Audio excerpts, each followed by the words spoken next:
Hi, I'm Adam Summer. You're listening to the Yerushalmi Talk podcast with the support of the Yeshivat Devar Yerushalayim in Har Nof, Jerusalem. This is Kilayim, chapter 1, Halacha 2, and the art scroll. We're on 2b1. We're going to be getting into this concept of cross-pollination. Actually, that's what the mechanism is that we're worried about.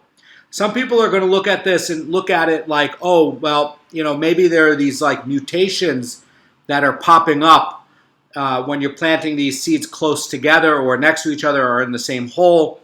And the Chazan Ish actually is going to be pointing out in his commentary that no, they're trying to describe the mechanism of cross-pollination where you're going to plant this kind of melon next to that kind of melon and you're going to get this third kind. I was doing a little bit of research before this year. I was trying to look up some of the varieties of these melons and also trying to look about garden cross-pollination, and that's a real thing that really even exists today. And the gardeners are talking about, well, these melons you don't place near each other.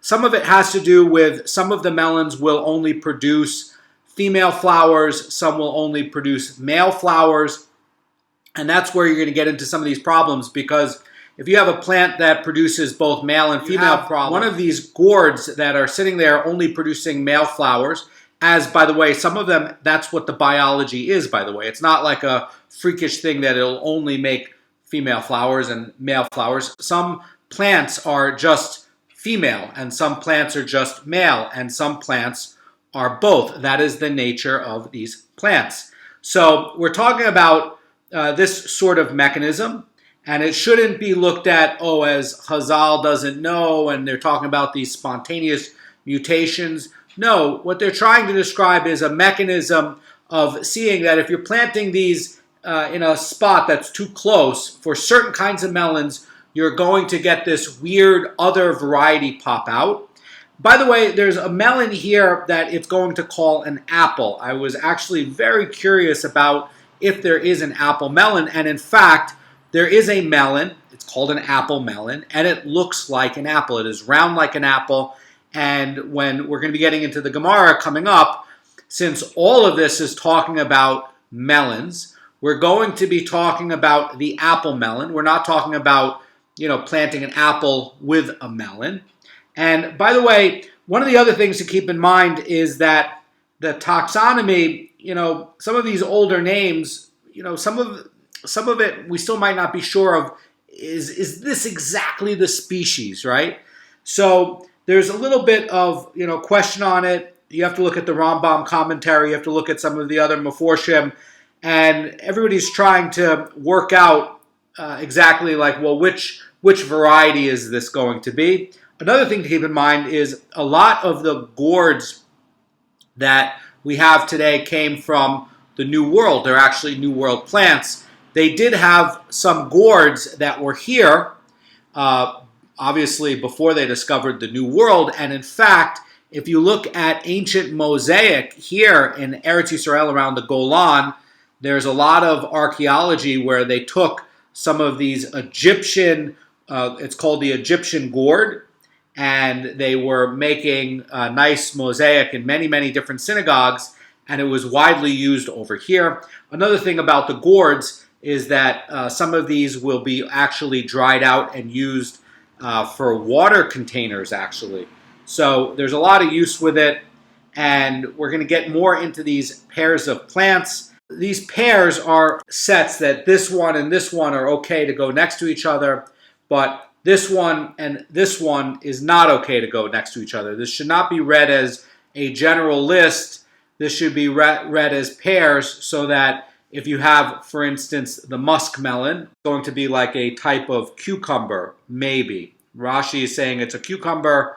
The Rambam is saying that it's a variety of bland-tasting melon. And if you imagine something like a big pale green zucchini that grows here in Eretz Yisrael, it's not a zucchini, but there's a type of gourd that's very bland, not a cucumber, and I think the Rambam is referring to that. Sometimes you'll see it in the stores. These are ancient kinds of gourds that are old world crops. They're not new world crops. So the Mishnah says that the chait melon and the muskmelon are not Kilayim with each other. The chape melon, by the way, the Rambam is going to be saying, it's actually the muskmelon. Muskmelon is going to be the cantaloupe, or it's going to be a variety of cantaloupe. And that's going to be the Rosh Cerilio. And by the way, the Rambam is going to identify the chape melon not as a cantaloupe, but as a cucumber in specifically. So, are we talking about the chape melon, which is going to be this bland, pale green gourd that you'll sometimes find in the supermarkets, and that is going to go together with the cucumber?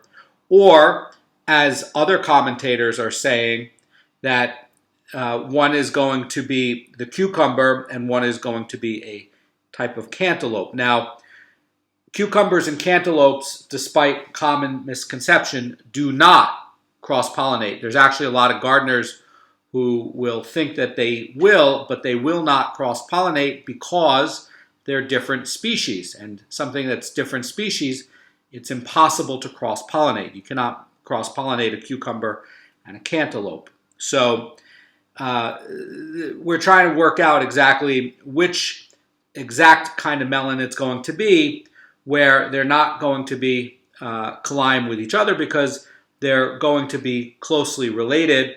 And as we see from, if you had a cucumber and a cantaloupe, that's going to be different species that would be Kilayim with each other, and certainly they can't cross-pollinate. So that is going to be where, we're trying to work out exactly, which pair are we talking about of this. So it's hard to work out, and again, you have to look at the Meforshim on it, and again, even Rashi and Rambam disagree on exactly, which identity, these two are going to be.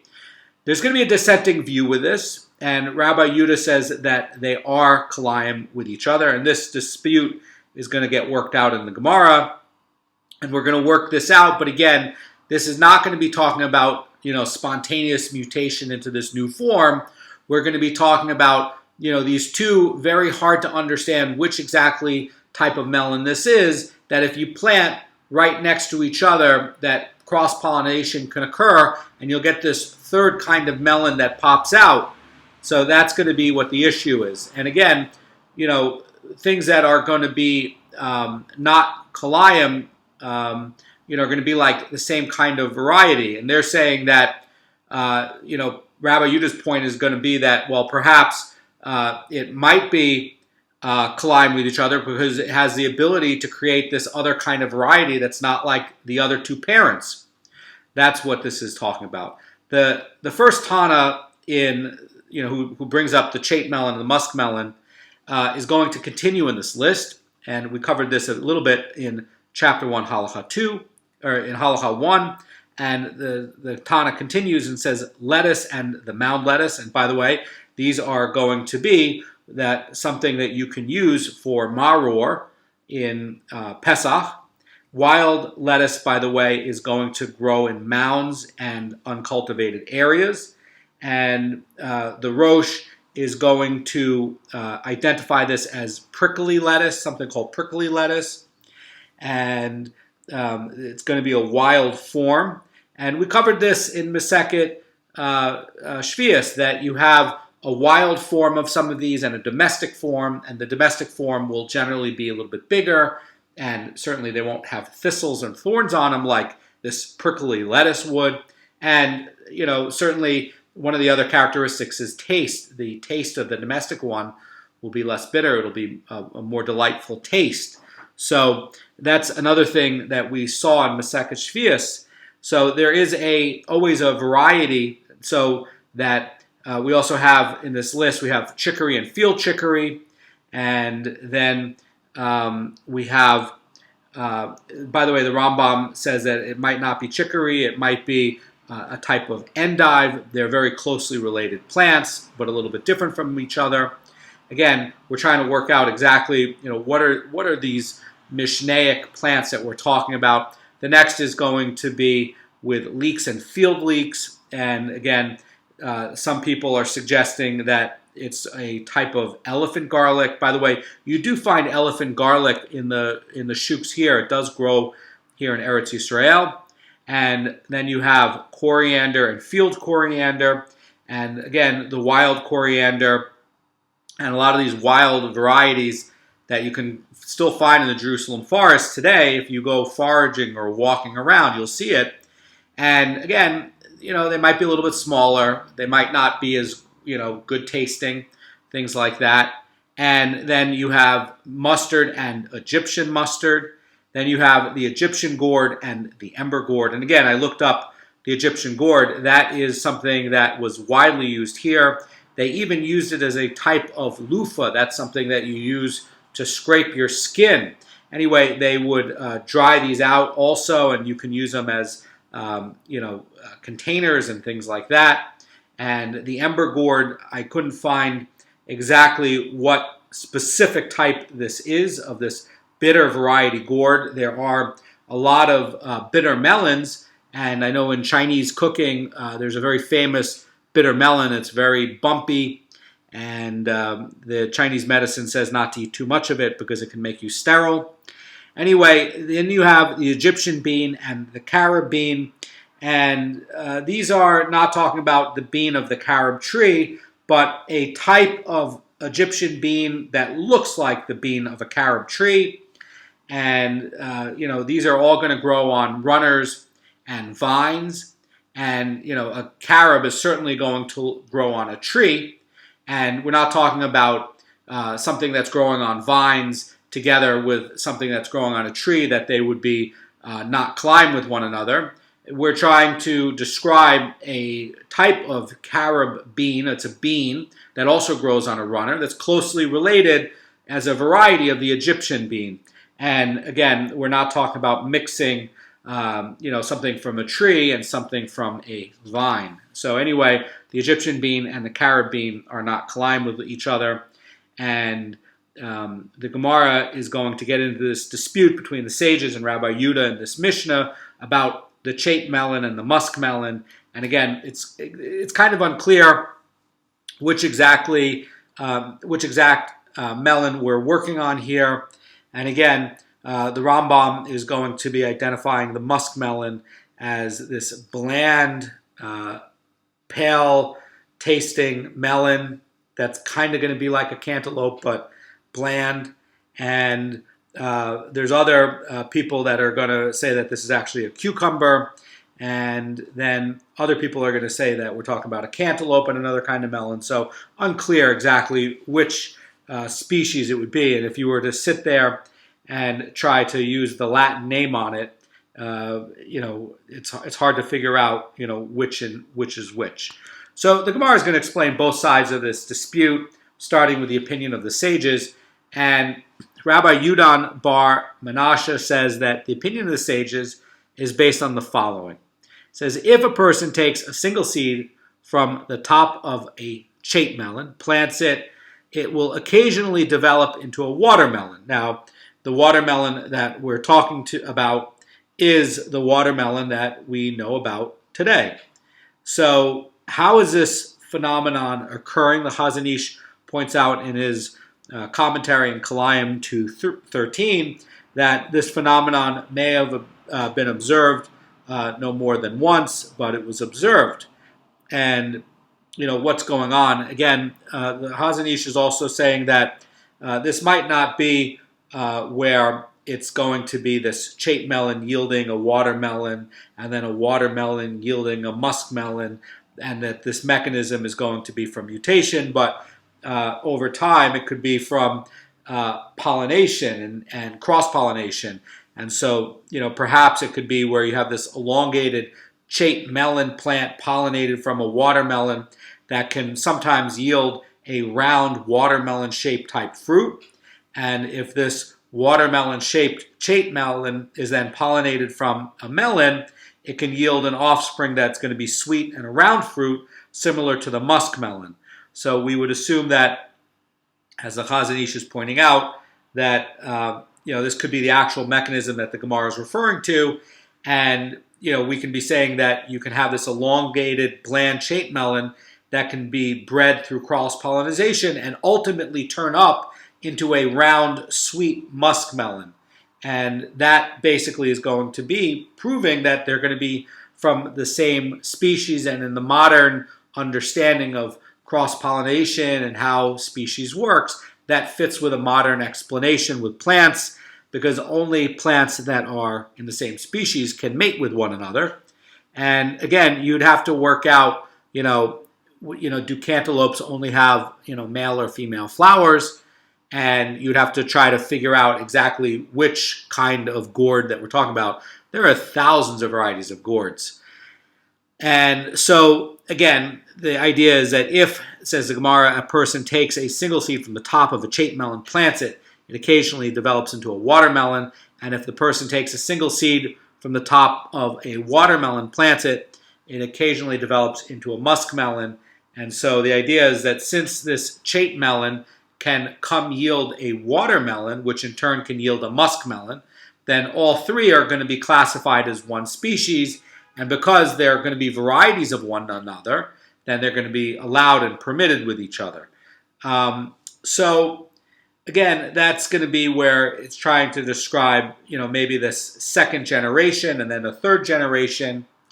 Now, the Gemara is going to explain the opinion of Rabbi Yehuda, who's ruling in this Mishnah that the chape melon and the muskmelon are actually going to be Kilayim with one another. They're forbidden to be planted close to one another. And Rabbi Yehuda says that a muskmelon is itself a mixture of two species because it is formed as follows. It says a person takes a single seed from the top of a watermelon and a single seed from the top of an apple and places it in one hole, and they fuse and develop into a fruit. It's going to be the muskmelon. This is a mixture of two species. It's going to be a watermelon and an apple. And since this muskmelon is going to be descended from these two different varieties, it's going to be treated as a different kind of plant altogether. And basically, it's going to be where it's not a watermelon, it's not an apple, and this is going to be where this new entity becomes forbidden with the chape melon. And by the way, there is an apple melon, and it's an old fruit as well, and it's from the old world, and it looks like an apple. It has the shape of an apple, but inside of its melon, and it's like if you took both of your hands and made them into fists one over the other, it's about that big and about the size of an apple. And so when it's saying the top of an apple, it's not taking an apple from a tree and then something from a vine, because gourds grow on vines as well. Well, we're talking about something that's going to grow on vines and something that's going to grow on vines. So again, when we're talking about the apple, we're talking about this kind of plant that's going to be like this apple melon, which if you go onto Rabbi Google, you can see, if you type in apple melon, you can see the variety that comes up, and you can see that it's an old world plant, and it's going to look like an apple, and it's called an apple melon. Anyway, so what they're trying, Rabbi Yehuda's point is very deep. Okay, Rabbi Yehuda's point says that, look, the muskmelon itself comes from this weird cross-pollination effect that they're trying to describe, and that it's a mixture itself between the watermelon and this apple melon. You came up with this third variety, okay? And basically what he's trying to say is that since the muskmelon came from these two different varieties, like the watermelon and the apple melon, basically it's saying it's a new kind of plant. It's totally a new variety. It's not exactly like either parent plant. It might have characteristics of both parent plants, but it's like a new species or a new variety itself. That is a very, very sharp, keen idea.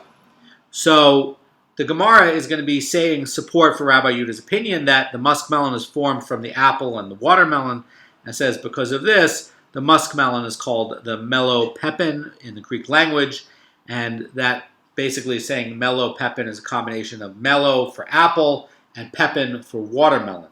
So the dispute here between Rabbi Yehuda and the sages is basically going to be, look, if you have a cross-pollinated plant that comes into this second generation, or even now, as Rabbi Yehuda is describing, a third generation, because he's saying that one of these is already going to be a mixture. The muskmelon itself is a mixture. So you're basically saying that, look, if you have a future generation that comes along and it has these new characteristics that might be like the father plant and the mother plant, but it really blends and hybridizes these into like this new kind of thing.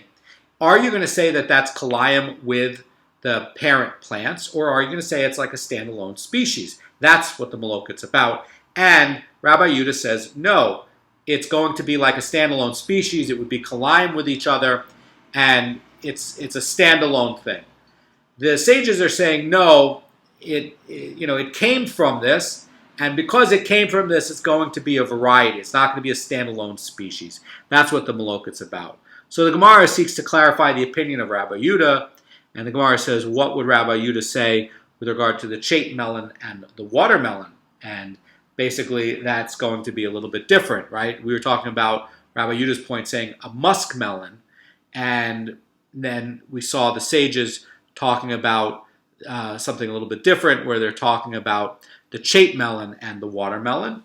So Rabbi Yehuda is talking about the muskmelon and the watermelon, and now the sages want to clarify what would Rabbi Yehuda say about the chait melon and the watermelon, and is he going to be holding that they're going to be Kilayim with each other or not? Again, we're trying to understand Rabbi Yehuda's point. Rabbi Yehuda's point is saying that, look, if this new variety comes out, it's not a variety, it's a standalone species, and that makes it Kilayim with the other ones.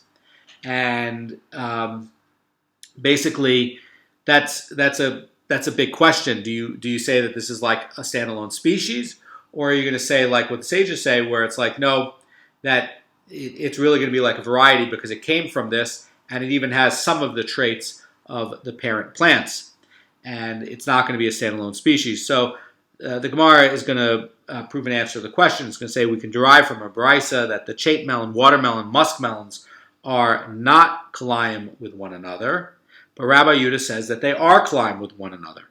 And in this brisa, the sages are going to permit the three pairs, so they're basically going to be permitting the chait melon, the watermelon, the chait melon, the muskmelon, and the watermelon, the muskmelon.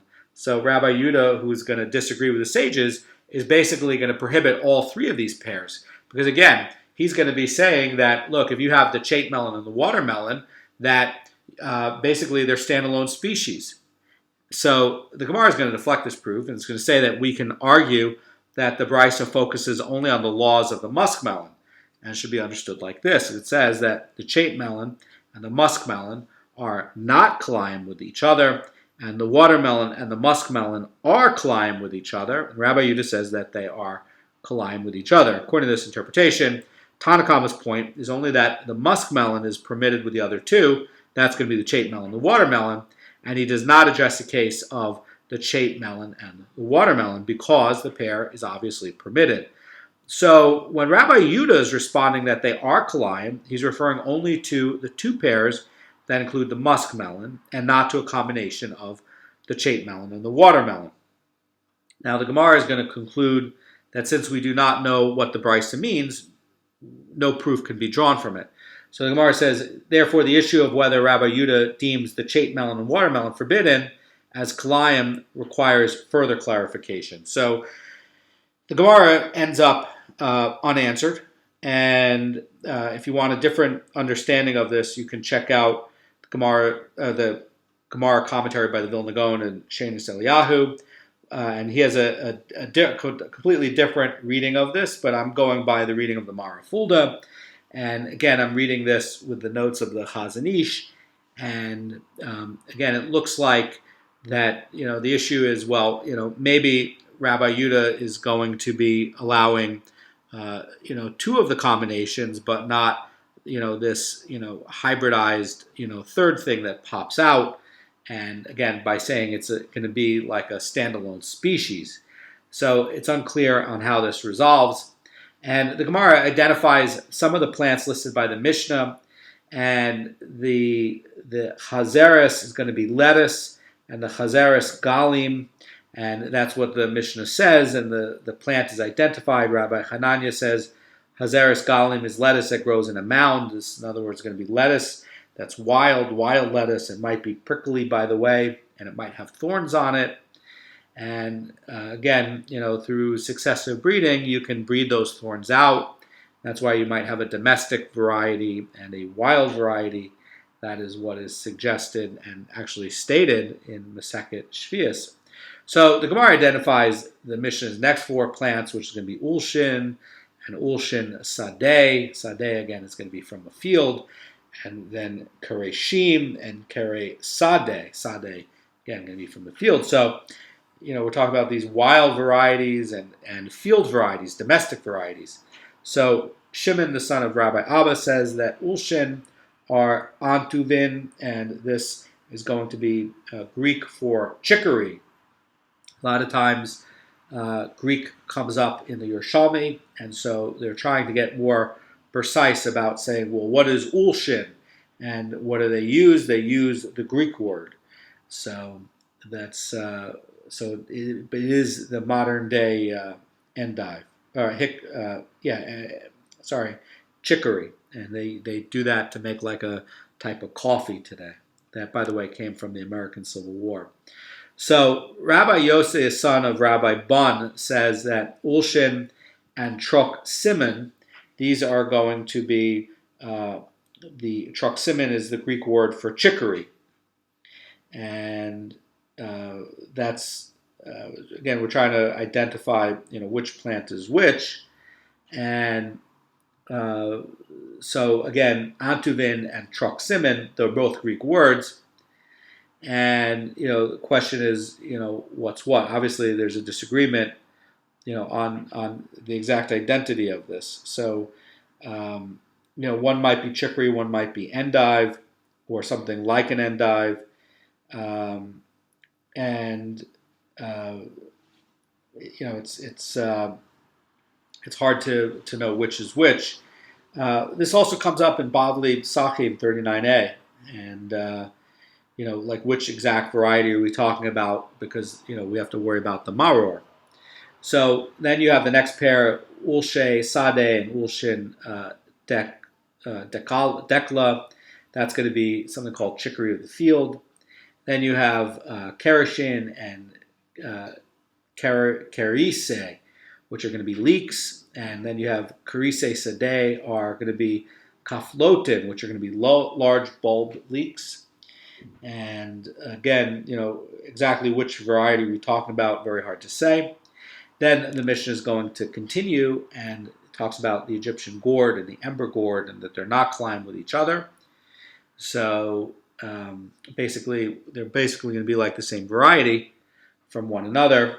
And the Mishnah does not accord with Rabbi Nehemiah, for a brisa taught in the name of Rabbi Nehemiah that the Aramean gourd is the Egyptian gourd, and it is Kilayim with the Greek gourd, and it is Kilayim with the ember gourd. So there's a brisa that contradicts this Mishnah, and there's an Aramean gourd, and they're going to say that that's the Egyptian gourd, and that they're going to be like different species altogether. It's not going to be a relative or a variety. So the Gemara states, what is this ember gourd? And this vegetable gets identified.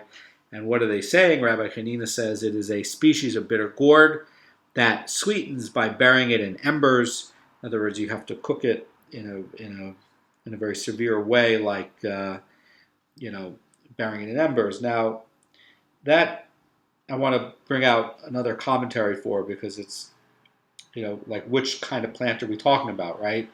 Like just something that like you have to bury it in gourds. Like, is that going to be talking about a specific species, or are we going to be talking about any kind of bitter gourd that you have to bury in embers? And that's unclear. And there might be a dispute between the Bavli and the Yerushalmi about if it's going to be a specific kind of gourd or a general kind of gourd that you have to bury in embers.